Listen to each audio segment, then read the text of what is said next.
Coming to you live from the Ray Horseman Studio in North Hollywood, California, it's Nobody Listens to Paula Poundstone, your comedy field guide to life. Tonight, it's our special Thanksgiving movie review show. Welcome to that show where Paula and I watch the original of a film and let you know whether you should go see the sequel. Tonight, Rambo, Last Blood. Yes, we're talking about the fifth installment of the action series starring and written by Sylvester Stallone. To assess whether you should see the sequel, Paula and I will sit down and watch Rambo, which was actually the second film in the series. We've got our critical flamethrowers locked, loaded, and ready to fire. I'm Adam Felber, the man who tries to keep this podcast on mission by training our topical tank fire on the intended target. And now, please welcome the woman whose conversational battle tactics are always spray and pray, Paula Poundstone. Thank you so much. And thank you to our house band cellist, Longo Chu. Longo, that sounds great. Thank you, Longo. I'm just going to call an audible and say, can you come back next week and play the fiddle? All right. Excellent. Paula, this is our Thanksgiving show. Yes. But we didn't promote it that way. No. That is because our crack statistical staff has noticed that when we promote a show as a holiday show, people don't download it as much. Why? That's just weird. That's weird. I'm not sure it's true even. Well, I don't know if we have enough. Yeah, I don't know if we have enough data points. Well, it's not even the question of data points. And you're right, because we've had like 2 holiday shows at this point. Yeah. But also our crack statistical staff is your manager and our producer, Captain Crinkle, Bonnie Burns. Yeah, there's no numbers she can't crunch. That's exactly right. But that's not to say she crunches them correctly. I think when the show first dropped, She just waltzed by you and grabbed a bag of Doritos. did she? I didn't even notice that. She did. Yeah. Yeah. You know, Yes, Bonnie. Bonnie. Sit down. Captain Crinkle's here. Oh, my God. You know, she's planning for Thanksgiving on leaving the turkey on the front porch, not answering the front door, and hoping the first relative to show up doesn't take the whole thing. Yeah. That's probably, and that sounds That's sound approach as far as I'm concerned. She's I using asked her, her remember she was Halloween wondering what method. to do on Halloween, Yeah. and we never really followed up with her because then we would have had to let her talk. But she was wondering what to do because she didn't want to come to the door, and she didn't want to leave a bucket of candy out for the kids because those little bastards steal it, but she didn't want those little angels to not get their candy. Bundle of contradictions was Bonnie. Yeah. So I asked her earlier, and 15 minutes later, the answer was nearly complete, that she what she did on Halloween was turn off all the lights in her house and let the kids go hungry. Yeah. No, you know what she didn't tell you? She left a sign-up sheet. She asked each kid to leave their email. And a brief description of the candy they took. That they wanted, and then she would send it to them. So it is her statistical analysis that when we bill something as a holiday show, people for some reason are like, oh, I don't want to listen to a holiday show. Yeah. I suggested that maybe on the weeks when holiday shows come out, people are with their families and less likely to download a podcast, and that hurts our initial numbers for any given show. That could be. Yeah. She just kind of crinkled aggressively at me when I suggested that. So I'm not going to raise it more. We're not billing this. Yes. Thank you for the audio aid as to what crinkling sounds like, Bonnie. Yeah. Boy, she is. Yeah. She's, as they say about her, off on a crinkle. Yeah, she is off on a crinkle. Now, Paula, we went ahead and watched Rambo. Oh, did we ever? We did. Last night we watched you Rambo came to... in Adam's backyard, freezing my ass off. Now, it really wasn't freezing ass off temperatures. I will say by the end of the movie, it was 60 degrees. Precisely. No, it wasn't. Yeah, it was. wasn't I'm kidding. It freezing wasn't ass that. off, but- No, but- I brought a blanket and gloves and a scarf And yeah, and a down sleeping bag. it was a great ensemble. And I was in a pup tent. I didn't really see most of the movie. No, you didn't. But I did. And, I was in a pup tent. I had a cook stove. It was fantastic. Yeah. It was fantastic. Well, so we wanted to watch a Rambo that would prepare everybody for the home release of Rambo Last Blood. A very clever title, which came out in September and is coming just about the time you're hearing this. It's making ready to come to your home, and we wanted to review an earlier Rambo movie to let people know. Now we didn't. I had never seen any Rambo movies before. And I had been blessed with seeing. Let me just say, I had wisely not seen any Rambo movies before. Yes. But we did choose 2 for a reason. Yeah. It was the most successful and iconic of the franchise because I'll give a brief summary of 1 and we'll see, and then I'll give you a slightly less brief summary of 2, and then we can get flying off on our review.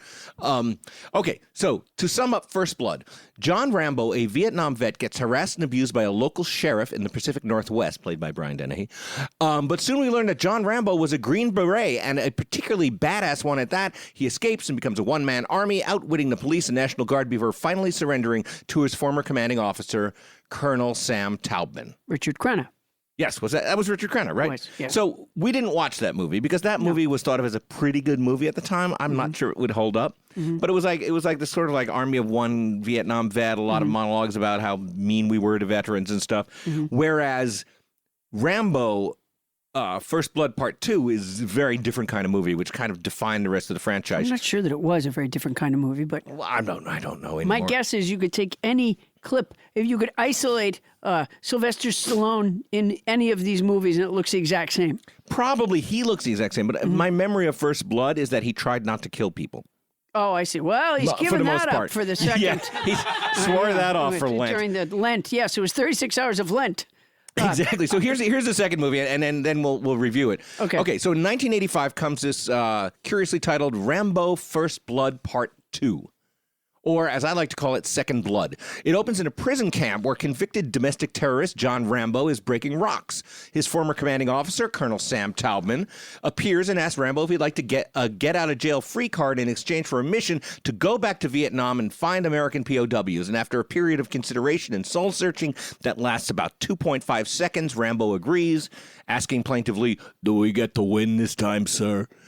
So now, now it's personal. That was Paula. very touching. Yeah. When you said that. It's personal now. Yeah. So seconds later, we're in Southeast Asia, where Marshal Murdoch, the obviously evil bureaucrat in charge of the mission, explains that Rambo is to be inserted into Nam alone, where he is to find a prison camp, photograph the prisoners without engaging the enemy, and rendezvous at the extraction point. Well, neither side holds up their end of the bargain. Rambo finds and rescues an American POW, which prompts Murdoch, who wanted Rambo to find nothing, to abandon Rambo at the extraction point, at which point he's captured by the Vietnamese. So now it's personal. Yeah. Okay. So that's really personal. So Yeah. then he's questioned and tortured by some Russians because this was 1985 and evil things didn't happen without Russians. But he escapes, kills scads of Russians and Vietnamese, decides he's in love with his guide, Ko Bao. He kisses her and then watches her get machine gunned to death literally seconds later. So if it wasn't personal enough before, now it's like double dog personal. Then he ties an amulet from her that she was wearing. He ties around his own neck. Exactly. So now and it's that really inspires personal. him to kill more Vietnamese. Yes, and so what happens is he commandeers a helicopter and single-handedly wipes out the Vietnamese, the Russians, and more or less the entire Sure, I would Geneva call Convention. This a summary. Yeah, no, well, I'm trying to do it. Yeah. He then returns This home is with more five. the novella. This is the novella that gets released. Well, the thing is, when we review movies, we almost never get to the plot because somebody is highly digressive. So we decided as a team that we should just summarize the plot. I wasn't on that team. Okay, so he returns home with 5 American POWs, purchased for the low price of about 300 Vietnamese and Russian lives. Back at the base, he beats the living shit out of both Murdoch and his roomful of computers, wanders off into cinematic history, bound for nowhere, but inspiring a nation of young males in the 80s to believe fervently in the simple, patriotic, self-evident power of anabolic steroids. You know, I have to make a correction. Yes. He doesn't beat up Murdoch.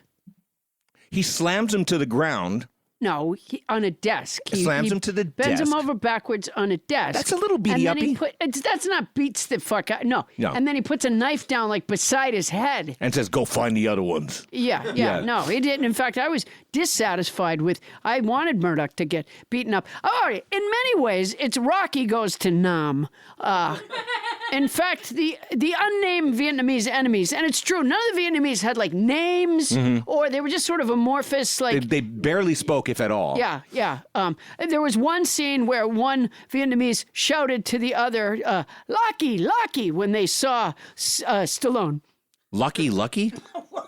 Looky? Lucky. What do you think they were saying? Rocky. Oh! I see. I didn't get that. Yeah. I didn't think it was a challenging film for Sylvester Stallone because he had very few lines. He had almost to no memorize. lines, and I remember that as being Very different little. from First Blood, the first movie. The first thing he did on the mission, by the way, was jump out of the airplane wrong. Yeah. That was a little weird, wasn't it? It was a little weird. He's so He tripped over his own shoelace or something and ended up strapped to the side of the plane. Yeah, he didn't do that right. Yeah. Then he had to cut himself loose, but away from all his high-tech equipment. Fortunately, he has these knives. He carries these knives, an unending supply of knives. Yeah, he has a lot of knives. It's like that company that high school kids sometimes work for, where they have people come over and they demonstrate the knives to them, and it's like your aunt or your uncle, and they feel really bad, and so they buy a knife. Right, but these were generally not set. cooking knives or steak knives. These were like serious, hardcore, serrated combat, twisted in the body and take out their chitlins kind of knives. Yeah, these were very severe. Yeah. He had them all over the place. He had them in holsters and all strapped to his body. He had a lot of knives. Right after he comes off of the airplane and they're like, he's dead. The people back at the mission control there. Oh, he's got to be dead. I can't be, he has to be dead to have come out of that airplane like that. He's got to be dead. But in fact, he's not dead. Turns out. And he goes to meet the operative that he's supposed to meet up with to go on this mission. Right, and she turns out to be a she. It turns out it's a girl. And not only a girl, but a beautiful woman with water-resistant makeup. Yes, she did have that. She had eyeshadow that wouldn't quit. Yeah, he was very shiny. He was shiny the entire time. It had a lot to it. It really reminded me, if you might remember, we watched Predator together. Yes, I do remember watching Predator. That was a great movie. It was a terrible movie. It was a horrible movie. Yeah, what it had in common with this movie is that it was a piece of shit. Yeah, but there was other things that were happening in it. In that there was a lot of moving palm leaves around and banana and sweaty, muscly guys. Yeah, a lot of everyone glistened. Everyone glistened a lot. They glistened. Yeah, there was a lot of glistening, except for from her. She had a powder makeup on. She was didn't beautiful. glisten. Yeah, she didn't glisten. She glowed. Yeah, no, it was glowing versus glistening. I think was the thing. She was supposed to be a Vietnamese, but she had very little accent. The only way you could tell that she was. The nod to Vietnamese was that she didn't use articles. Yes. So she would say, like, you shoot gun? Yeah, that was kind of... You flew in plane, Rocky? Yeah.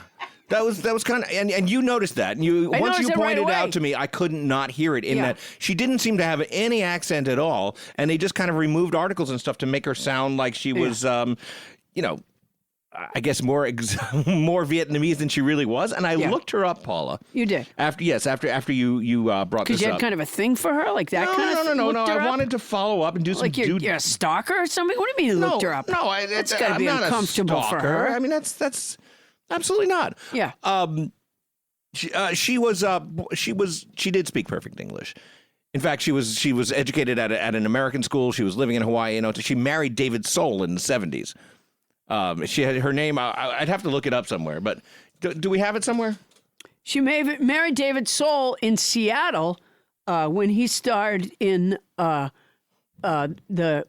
was it? Here Come the Brides. Did she? You're just making that up. Yeah, I am just making that up. In this movie, she had a classic line, of course, that everyone remembers. Only a pig would say that, Vietnamese guy. That is, of course, a callback to Rocky, the greatest Thanksgiving movie of all time. Yeah, her name was Julia Nixon. Julia Nixon. Yeah, not really. Yeah, she wasn't pulled off the streets of Saigon and asked if she wanted to play somebody. His role. She was David Soul's wife. Yeah, Don't give up on us, baby. It's acting. But they didn't do a good job making her sound as if English were her second language. No. They made it sound like she just hated certain parts of speech. Yeah, doesn't use articles at all, no matter what. Maybe there's an interesting character history there. We didn't really get the history of any characters in this movie. One of the things we noticed was that the bureaucrat in charge of the mission, the guy that I wish had been beaten up at the end, because he was a dastardly character. Oh, yeah. And he was named Murdoch. He was only concerned with keeping costs down. And he kept taking his glasses on and off. This was an important part of his acting. Yeah, when people couldn't hear him. Yeah. Yeah, well, he would say, what? And he would take his glasses off. Oh, so he could hear better without his glasses. Exactly. He found. I think that was like a technique. It's hard to tell what the vision problem was. Yeah. I think they were probably reading glasses. Nearsighted or farsighted? I can't tell. It wasn't really very clear. Yeah. What was clear, and I think maybe you would have identified with this aspect of the movie, is technology is one of the bad guys in this movie. Yes, which, by the way, I couldn't figure that out either. So there is this sort of, clearly, Lucky is this sort of one-man military. You're really going with Lucky for this, aren't you? He's this one-man military, and he... and the computers at Murdoch's headquarters have determined that the only guy who can do this mission is... Right, they told him that in the beginning. Rambo. The computer chose him. Yes. The computer determined he was the only guy who could do it. Which, by the way, if we soon learn that Murdoch doesn't want this mission to be successful, wouldn't he tell the computer to not choose an army of one? I think that there were Choose some pencil pusher. Yeah, there were some flaws in the storyline for sure. Yeah. I couldn't really figure. So it was this sort of esoteric fight between the modern warfare of these, computers, and then his, one-man army. And he had one line that I really loved, and I'll get it wrong, but it was like when they were telling him that this state-of-the-art computer is where warfare is going, it's the ultimate weapon, and he said something along the lines of like, I think the ultimate weapon is the mind. Yeah, and if there's if that's your ultimate weapon, dude, yeah, which is amazing. He wasn't slaughtered in the first few seconds. Well, the other thing, by the way, is he had arrows. He had arrows that had little bomb heads, exploding tip arrows. Yeah, he would screw the tip onto the arrow before he shot it. There was a surprising amount of archery. Well, it reminded me, of course, of another movie that we watched together, which was The Avengers. Yes, and how Arrow guy in that didn't even have the little exploding tips. He didn't? No, the Arrow guy. Oh, he did. No. He did. No, he doesn't. He does. There's a memorable scene where he shoots at Loki, who's going by on a rocket cycle, the god of mischief Loki, and Loki catches the arrow in the middle of the air and gives him a look like, ha, now what are you going to do? And then the arrow explodes. Oh. I am so embarrassed that I know that. So encyclopedically, but it absolutely 100% is what happens. A lot, and I love the Captain America poster on your bedroom wall. I don't have one of those. No, that's fantastic. It's not my. Gene, you must have been so happy when you took down the Smurf one and put that up. There was never a Smurf poster on my wall. But in any case, at the end of the movie, he rescues. This is amazing how many things he could do. Of course, in the climax, he rescues the POWs. He gets them all into a helicopter. Yeah. He flies the helicopter, shoots from the helicopter, drops bombs from the helicopter, and then he goes in the back and he has the cart that he pushes with the beverages and the snacks on it. Yeah. I was riveted during the snack scene because here they were being chased down by a Soviet war helicopter, and there's smoke coming out of it. These POWs are in terrible shape. And he still takes the time to ask them what they want beverage-wise, if they'd like to purchase a meal. And he spent 20 minutes chopping the ice. Yeah, he did the ice chopping what they do while on the running airplane. from the Russians. It was Why don't they bring the ice already chopped on the airplane? I think it freezes that way. The first 20 minutes of any flight is... Yeah, but you have to admit, with the soundtrack music and everything, that was riveting in Rambo First Blood Part 2. When he chops the ice, it's fantastic. Yeah. I was really sad when he got back to the aerial combat. Well, then at one point, the Russians are after him. And then one of the POWs turns out to be allergic to peanuts.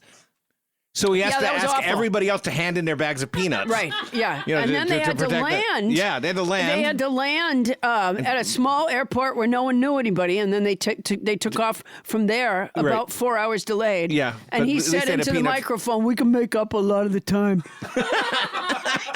Yeah, that's easily my favorite part of the movie. And when they landed, they go, there's no ground crew. There's no ground crew. That's okay, I'll fill the cart myself. Yeah. So at one point... We didn't have anybody filling our carts back in...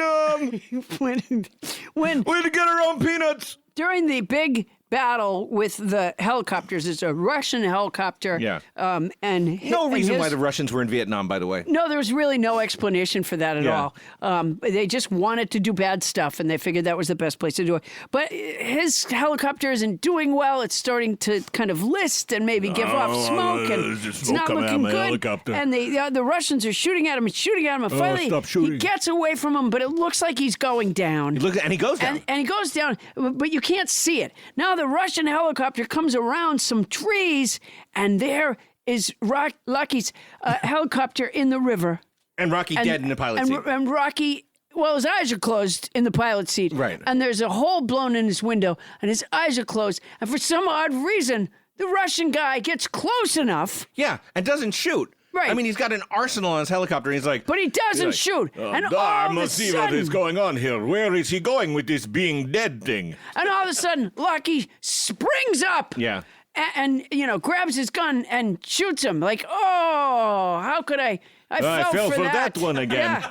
I fell for the old playing dead in the cockpit. Yeah. Oh, is my face red right now? And then one of the POWs gets down on all fours behind the Russian guy, and Lucky pushes him over. Yeah. And he falls over. And then Rocky's like, oh, you have a little stain on your uniform right there. Yeah, exactly. And then he flicks his nose. Yeah. Right, those Russians, was- they were saps ultimately in this movie. Yeah. One of the lines that came up a couple of times was said by Richard Crenna, who's come a long way since sidestep, sidestep, sidestep. Do you know what that is? Do you see the blank look on my face? I do. Then please tell me the sidestep Richard When Crenna thing. Richard Crenna was a young man, he played he wasn't a teenager at the time, but he played a teenage boy who had a crush on Lucy Ricardo. And Lucy was trying to teach him to dance so that he could go after a younger girl. Wow. And so when she's teaching him the dance, part of it's sidestep. And How many of our listeners do you think were laughing knowingly a few minutes ago when you said sidestep, sidestep, sidestep? Hundreds.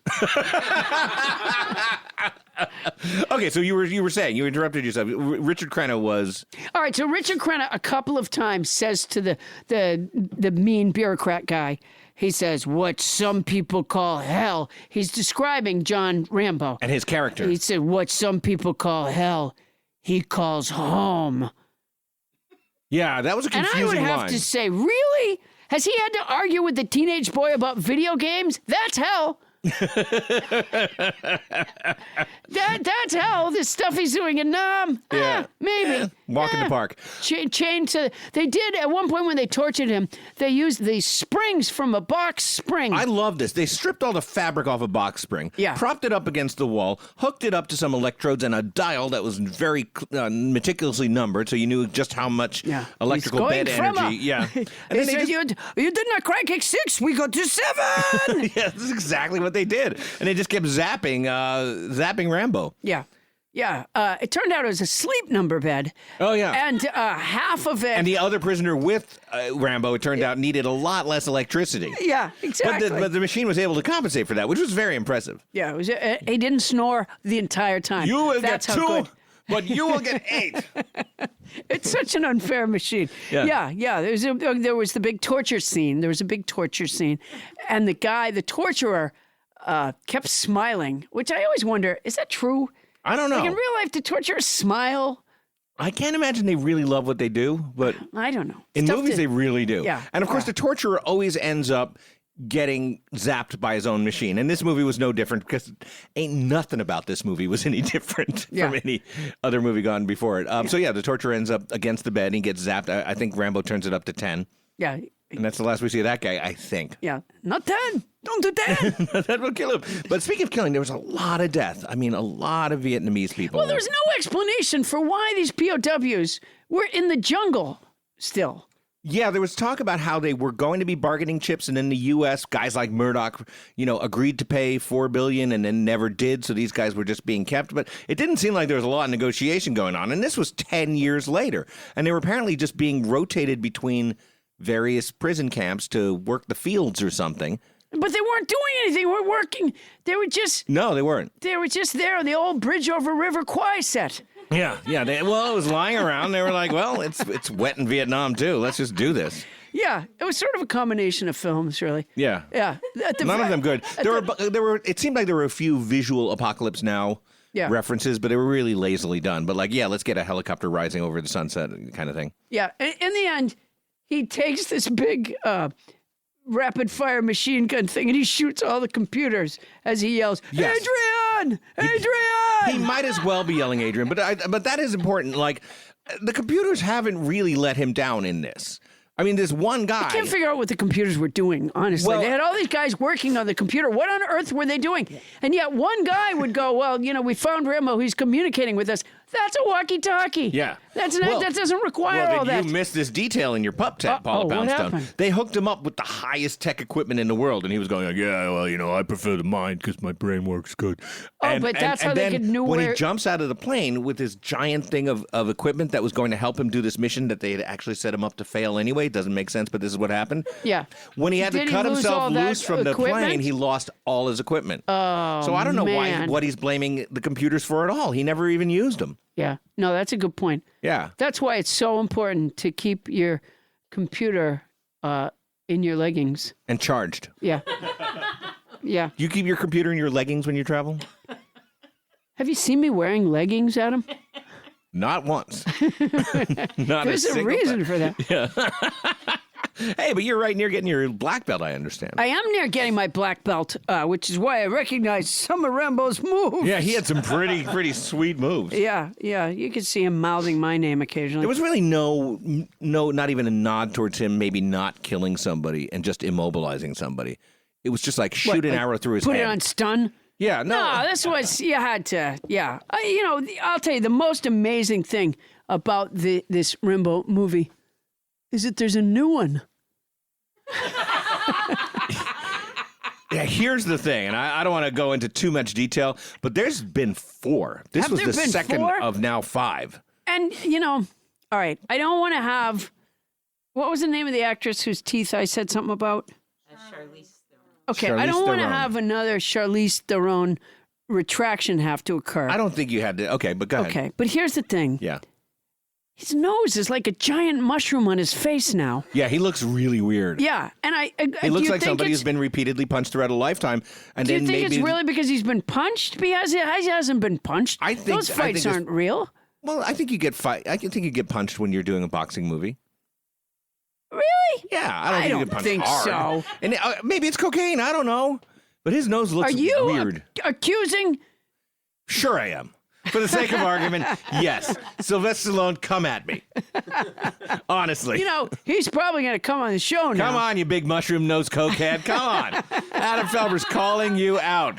You won't make it halfway up North Hollywood's Miranda Street before you'll be lucky to get to me. Yeah. Well, he's going to. After which point, I'll just flick your nose. And it'll come off. His nose, he could, if he were sprayed blue, he could be in the Smurf movie. Yeah, that's right. And then I'd love it because it'd be like the posters on my wall. All right, so Paula, this is the part where we have to decide. Oh, if people should go see the Rambo movie? It's the people should rent. It's coming out for home video. That's not hard to decide. Well, we don't know until we've both voted. All right. You first. I'm going to say a hard pass. I'm going to say a hard pass, too. This is obviously going to be a piece of shit. Don't see it. Yeah. They won't even be able to make him as shiny. No. He was very shiny in that movie. Very shiny. But there's no way he's that shiny anymore. There's no way he's in that kind of shape anymore. I mean, that's both the shape of a younger man. Yeah. And let's face it, that was, not just in baseball, but in general, the steroid era. It was a ridiculous amount of over-muscled He-Man Masters of the Universe kind of greased up crap. It was Rambo first juicing. You drank first juice. Well, there it is, ladies and gentlemen. Don't waste your Thanksgiving watching. Don't truckle with. Don't truckle to Sylvester Stallone. Don't truckle to Rambo. Yes, go see Ninth Blood if they make it. The cat of the week is Leon from Murfreesboro, Tennessee.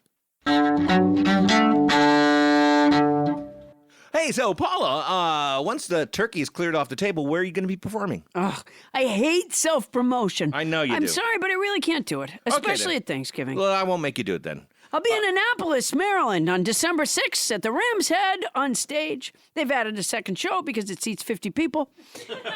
And I'll be in San Francisco at New Year's Eve at the Sidney Goldstein Theater that used to be the Norse. But now it's the Sidney Goldstein. I'm there, New Year's Eve. New Year's Eve is when you're going to be there?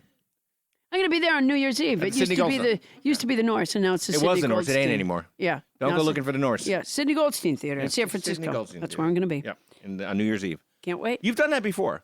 Do you go all the way to the countdown? Like, is it a 10 o'clock show and you count back? No. It's like an 8 o'clock show and then you say goodnight, everybody? That's exactly right. Okay. Y'all can count down on your own. So they go home. They don't hang around at the I can't former speak Norse to where Theater. every audience member goes after my show. No, but they don't keep the theater open. Not to the best of my knowledge. Your fans are going to need other plans for the dropping of the ball. I can't. Yeah.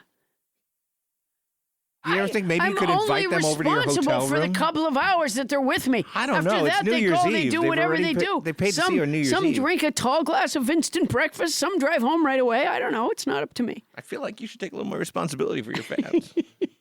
Many will stay around at the meet and greet afterwards, hoping against hope to be able to purchase a Poundstone pussy pillow. Oh, yeah, those Poundstone pussy pillows, they're selling pretty well, I Going like hotcakes. Yeah, now, for those of you who don't know, Paula kind of came into, so she doesn't want to brag, but she came into some catnip a couple months ago, and she decided to, when life gives you catnip, make catnip toys. That's what we've been doing. We're making catnip toys, little cat joke on one side, and on the other side, I'm able to. Of course, there are little pillows filled with catnip, and on a grommet, so that you could drag the catnip toy around if you wanted to. Oh wow, on a string. And then on the other side, I can autograph it to your cat. Because you're in only particular. selling them at the moment at your shows. Yes. Right. Pretty soon they're going to be on our website. They are going to be on our website. Because the website's about to launch. It's any day now. Yeah. And the Poundstone Pussy Pillows will be for sale on them. Yeah. Yeah. That'll be great. I'm looking forward to that. It might even be happening by the time we're on air. It's happening. It's happening. Okay. Happening soon. According to climate scientists, we have 10 years and 7 weeks until the Earth begins to become uninhabitable. Hey, nobodies. Remember, our email address again is nobodylistens-to-Paula-Poundstone@gmail.com. And you can find me and Adam on Instagram, Facebook, and Twitter. And you can find my remarkably soft tri-polyblend t-shirt with the self-portrait on the left breast and memorable quote on the back at paulapoundstone.com. Now, Paula, I know this is not our Thanksgiving special. It's not billed as that, but it is Thanksgiving. Is there anything in particular this year, 2019, going into Thanksgiving, that you are thankful for? Oh. Heath bars. Heath bars. Yeah. The thing that came into your life to fill, in some small way, the void left behind by Butterfingers. That is correct. Wow, that's great. I was going to say this podcast, but okay. On we go. That's our show. The little Heath bars. They're really good. Yeah. Okay. That's our show. Nobody Listens to Paula Poundstone is hosted by Paula Poundstone and yours truly, Adam Felber. Produced by Paula Poundstone, Adam Felber, Bonnie Burns, Sylvester Stallone, Ken Lizebnik, and Tony Anita Hull. Technical direction by Ray Horseman and mixing by Anthony Alfaro. Special thanks to tonight's house band, Longo Chew. Fantastic. Security muscles provided by Tyler, the Studio City behemoth Burke, who says, Sylvester Stallone, I could kick your ass. Transcription services for this show provided by Transcribe Me. For your special Paula Poundstone discount, use code Paula Poundstone when placing your order at transcribeme.com. That's our show for tonight. Won't somebody please listen to me? Hey, I'm dead here in this helicopter. You don't have to worry about me. Look at me, I'm dead. Probably could just walk away without shooting another shot. Just a dead guy in a helicopter. He seems to be dead. Yeah, oh yeah, totally dead. You don't need to fire at all. Aha! Scare the Ruskies.